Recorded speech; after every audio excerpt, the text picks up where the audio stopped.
அன்பானவர்களுக்கு வணக்கம். நம்ம சின்ன மருமகள் சீரியல்ல இந்த ஐஸ்வர்யாவை எதிரியா பார்க்க ஆரம்பிச்சிட்டாங்க ஈஸ்வரியும் சித்ராவும்.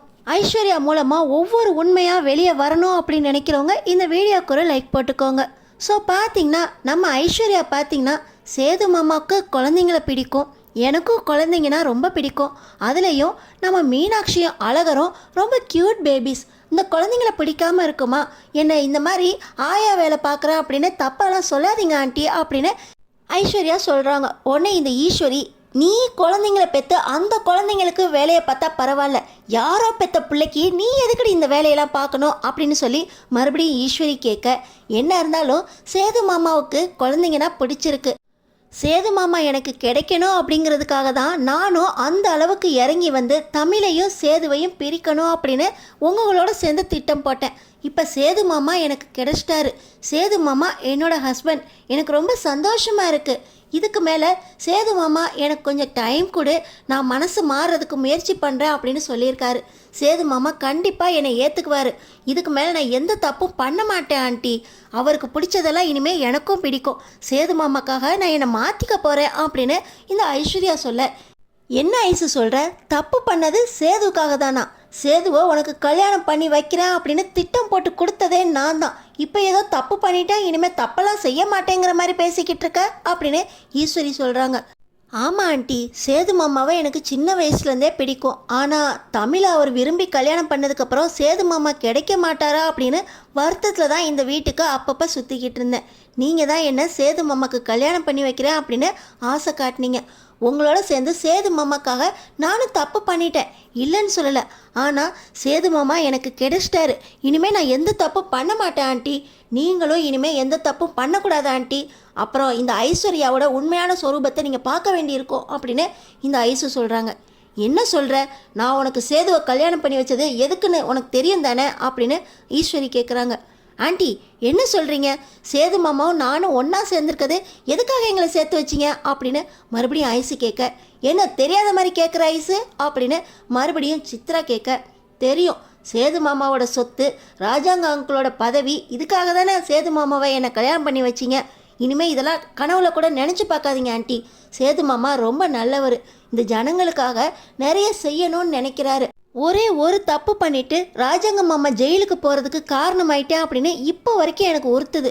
இதோ நேற்று கோயிலுக்கு போயிருந்தப்போ கூட கருப்பண்ணசாமி கோயிலில் மாமா சாமி ஆடும்போது எனக்கு பக்கு பக்குன்னு இருந்ததுக்கு காரணம் தப்பு பண்ணிட்டோம், அந்த தப்பை இனிமேல் செய்யக்கூடாது அப்படின்னு அதையே நினச்சிக்கிட்டு இருந்து தான் மயக்கம் போட்டு விழுந்துட்டேன்.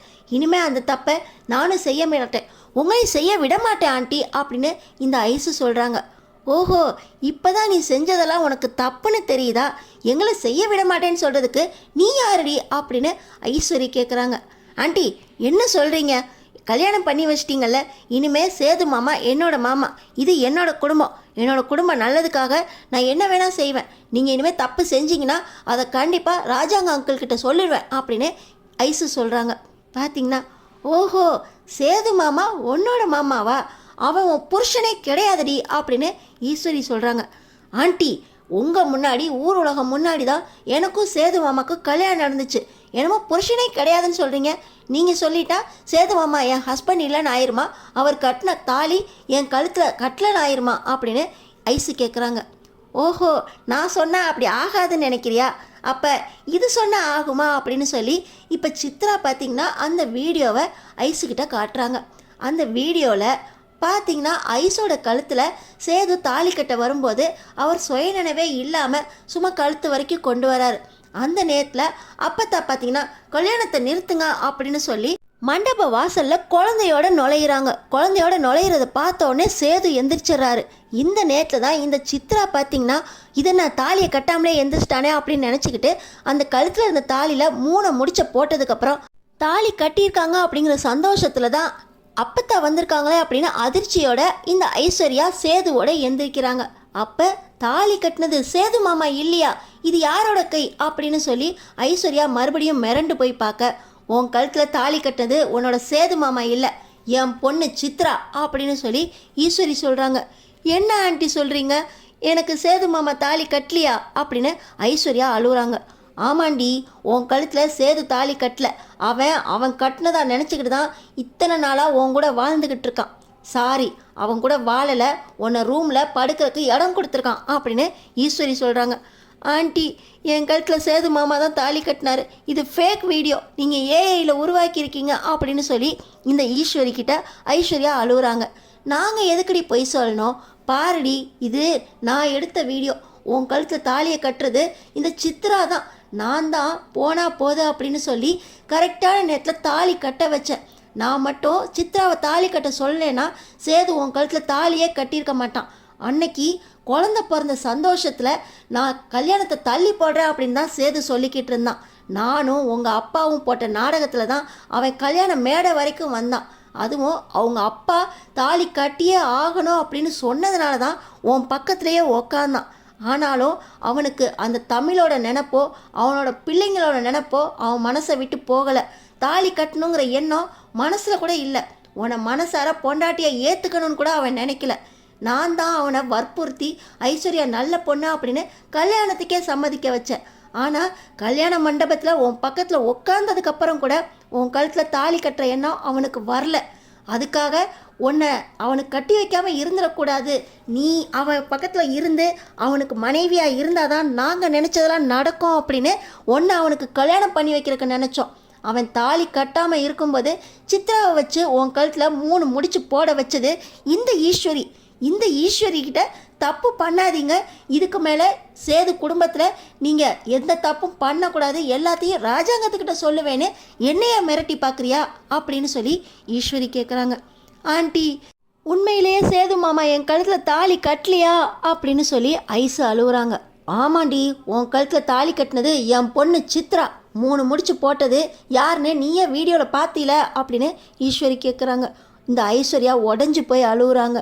ஆண்டி, என் கழுத்தில் சேது மாமா கட்டின தாலி நான் நினச்சபடியே இருக்கட்டும், இது சேது மாமா கட்டினதாகவே இருக்கட்டும், நீங்கள் சொல்கிறபடி கேட்குறேன் ஆண்டி, இந்த விஷயம் யாருக்கும் தெரியக்கூடாது, சேது மாமா தான் என் புருஷன் அப்படின்னு நான் மனசார வாழ ஆரம்பிச்சிட்டேன் ஆண்டி. சேது மாமாவுக்கு பிடிச்சதெல்லாம் எனக்கு பிடிச்சது அப்படின்னு நினச்சி வாழ ஆரம்பிச்சிட்டேன்.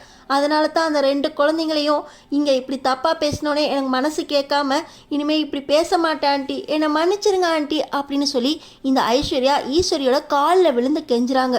போனா போதுன்னு விடுறேன், எங்கள் விஷயத்தில் தலையிட்ட இனி நடக்கிறதே வேற. இந்த சொத்தில் எங்கெங்கே எவ்வளோ சொத்து இருக்கா அப்படின்னு இப்போ தான் ஆடிட்டரை வச்சு எல்லாத்தையுமே விசாரிச்சுக்கிட்டு இருக்கோம்.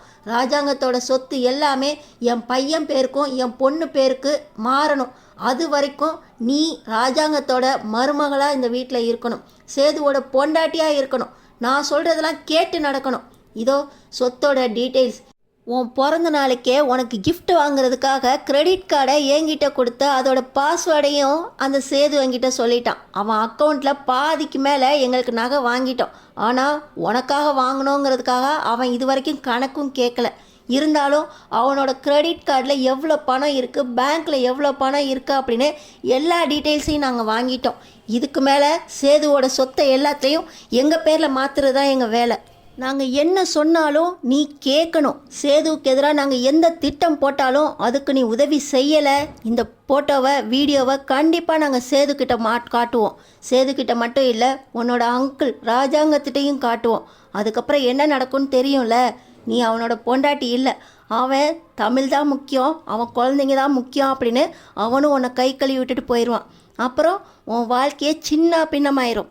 நீ ஆசைப்பட்டபடி சேதுவோட பொண்டாட்டியாக வாழணும் அப்படின்னா நான் சொல்கிறபடி கேட்டினா நடக்கும். இல்லை, இந்த வீடியோ கண்டிப்பாக உன் குடும்பத்துக்கு மட்டும் இல்லை ஊர் உலகத்துக்கே நாங்கள் காட்டிடுவோம் அப்படின்னு இந்த ஈஸ்வரியும் சித்ராவும் ஐஸ்வர்யா அம்மாட்ட. கண்டிப்பாக ஆண்டி, இனிமே நான் சேதுவோட பொண்டாட்டியாக வாழணும், அந்த ஆசை நிறைவேறதுக்காக நான் என்ன வேணால் செய்வேன் ஆண்டி, நீங்கள் என்ன சொன்னாலும் கேட்குறேன் ஆண்டி அப்படின்னு இந்த ஐஸ்வர்யா ஈஸ்வரி காலை பிடிச்ச அழுக. ஈஸ்வரியும் சித்ராவும் அடுத்தடுத்து என்ன திட்டம் போட போகிறாங்க, ஐஸ்வர்யா எல்லா விஷயத்துக்கும் ஈஸ்வரி சித்ராவுக்கு உதவி செய்வாங்களா, என்ன நடக்க போகுது அடுத்தடுத்து தெரிஞ்சுக்கிறதுக்கு நம்ம சேனலை சப்ஸ்கிரைப் பண்ணி தொடர்ந்து பாருங்கள்.